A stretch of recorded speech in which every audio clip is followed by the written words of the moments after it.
Para hadirin kader-kader Golkar Kota Malang yang penuh semangat dan berbahagia, marilah kita sejenak merenung, mengenang, dan meresapi perjuangan para pemimpin pendahulu kita yang telah membesarkan Partai Golkar Kota Malang.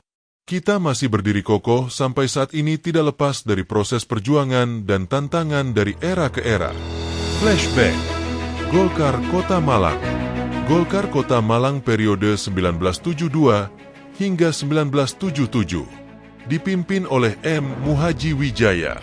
Pada awal kepemimpinan Partai Golkar di Kota Malang, M. Muhadjir Wijaya memimpin dengan semangat membangun pondasi yang kuat. Di bawah kepemimpinannya, Golkar mulai menanamkan pengaruhnya di masyarakat dengan berfokus pada kesejahteraan rakyat. Beliau sampai pada top karir yang luar biasa, memberikan contoh dan teladan kepada kita bahwa berjuang tidak pernah kenal lelah. Golkar Kota Malang periode 1977 hingga 1987 dipimpin oleh Slamet Harjo Utomo. Slamet Harjo Utomo melanjutkan tongkat estafet dengan memperkuat struktur organisasi partai. Selama satu dekade kepemimpinannya, Golkar semakin solid dan berhasil meraih dukungan luas dari berbagai kalangan di Kota Malang.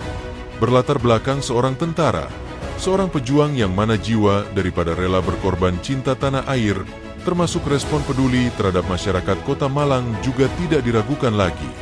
Dan beliau melanjutkan apa yang sudah diletakkan dan dibangun oleh M.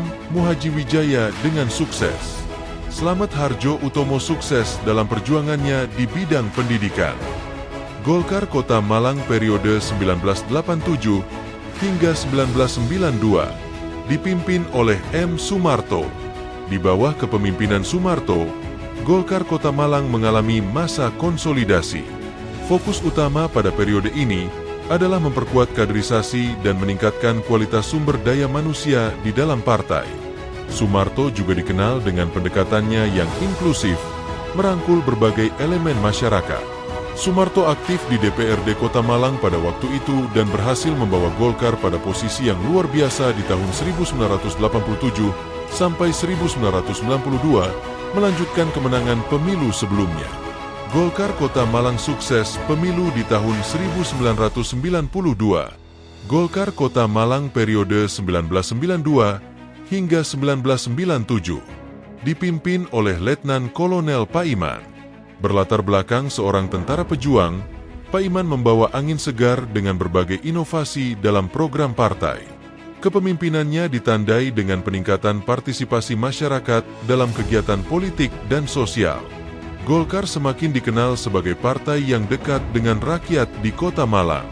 Paiman turut sukses mengantarkan Golkar sebagai pemenang pemilu terbesar di tahun 1997. Golkar Kota Malang periode 1997 hingga 2004 dipimpin oleh Bambang Priyo Utomo. Bambang Priyo Utomo memimpin Golkar Kota Malang menuju era reformasi. Tantangan besar dihadapi. Masa ini adalah masa yang sulit penuh tantangan.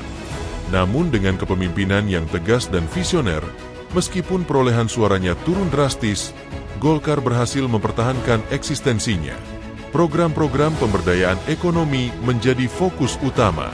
Golkar Kota Malang periode 2004 hingga 2009 dipimpin oleh Aris Pujangkoro. Aris Pujangkoro membawa Golkar Kota Malang ke era reformasi.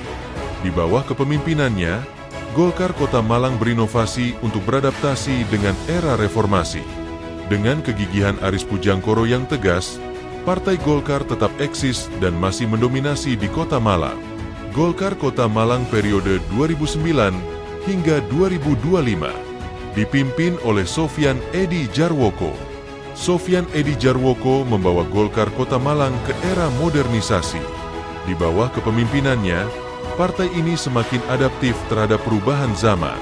Teknologi mulai dimanfaatkan untuk mendukung kegiatan partai, dan Golkar semakin dikenal sebagai partai yang progresif. Sofyan Edi Jarwoko memimpin Golkar Kota Malang dengan visi yang jelas untuk masa depan. Di bawah kepemimpinannya, Golkar terus berinovasi dan beradaptasi dengan perkembangan zaman. Program-program yang berfokus pada pembangunan berkelanjutan dan kesejahteraan masyarakat menjadi prioritas utama. 60 tahun Golkar membangun Indonesia. Jaga persatuan dan kesatuan antar pengurus, antar personal keluarga besar Partai Golkar. Kita harus bersifat terbuka kepada semuanya saja yang tidak membedakan ras, suku bangsa, agama, bersama-sama untuk membangun Golkar. Kita harus mampu mengadaptasi diri supaya kita bisa menyesuaikan dengan perkembangan dan perubahan zaman.